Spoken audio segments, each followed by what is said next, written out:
Hey everyone and welcome back to your channel name. Today we're diving into a truly vintage American full-sizer, the 1967 Plymouth VIP.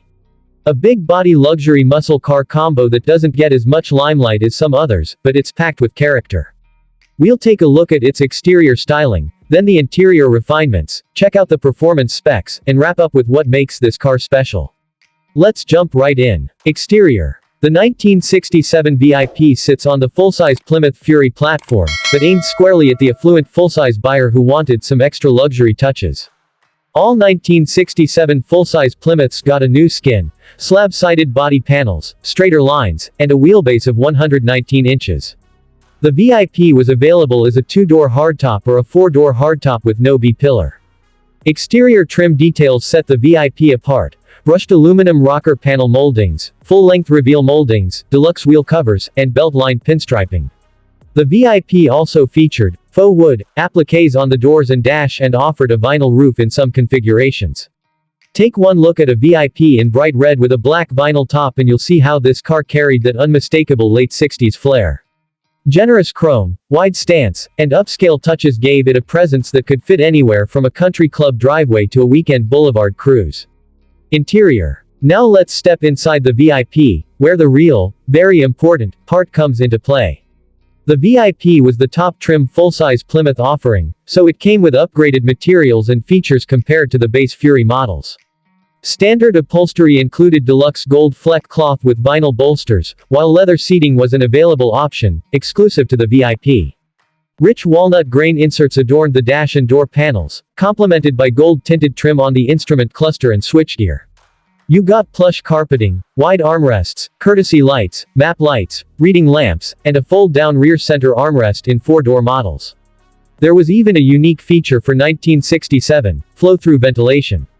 This system used a louvered panel beneath the rear window to push interior air out while drawing fresh air in, claimed to recycle air 4 times per minute at 60 miles per hour.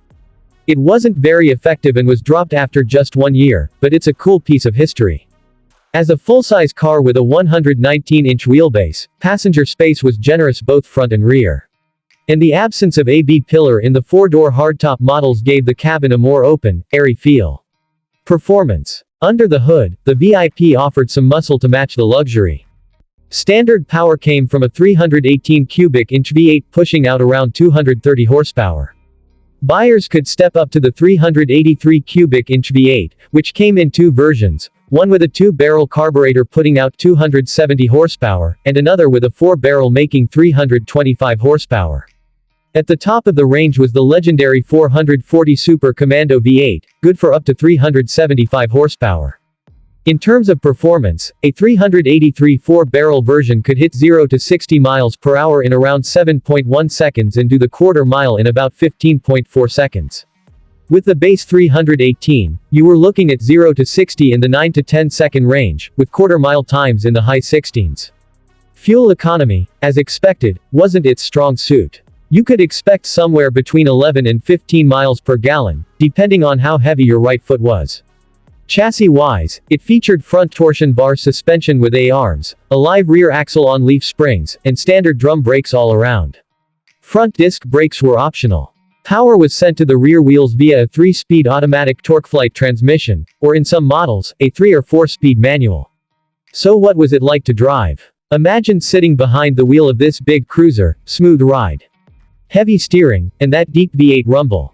It wasn't built for corner carving, but with a 383 or 440 under the hood, you had real muscle when you needed it. The weight gives it presence, and the power gives it punch. So why talk about the 1967 Plymouth VIP? First, it represents a time when full-size American cars weren't just big, they were premium. This was Plymouth's top-tier full-size model, aimed at buyers who wanted a touch of luxury without giving up power. Second, it's an underappreciated classic today. It may not have the cult status of a Mustang or Charger, but that means you can often find one in good condition at a more reasonable price. And third, it's a perfect example of late 60s duality, big comfort, big engine, and big personality. The VIP blended luxury with muscle in a way few cars did back then. If you own one, restore one, or even just admire one, you're keeping a unique slice of American car history alive. For those looking to stand out at a car show or cruise night, the 1967 VIP is a conversation starter with chrome to spare. If you enjoyed this breakdown, hit that like button, subscribe for more classic car content, and drop a comment below. Would you drive a full-size luxury V8 cruiser like the VIP, or do you prefer something lighter and sportier? I'd love to hear your thoughts. Thanks for watching, and I'll see you in the next one. Thanks for watching.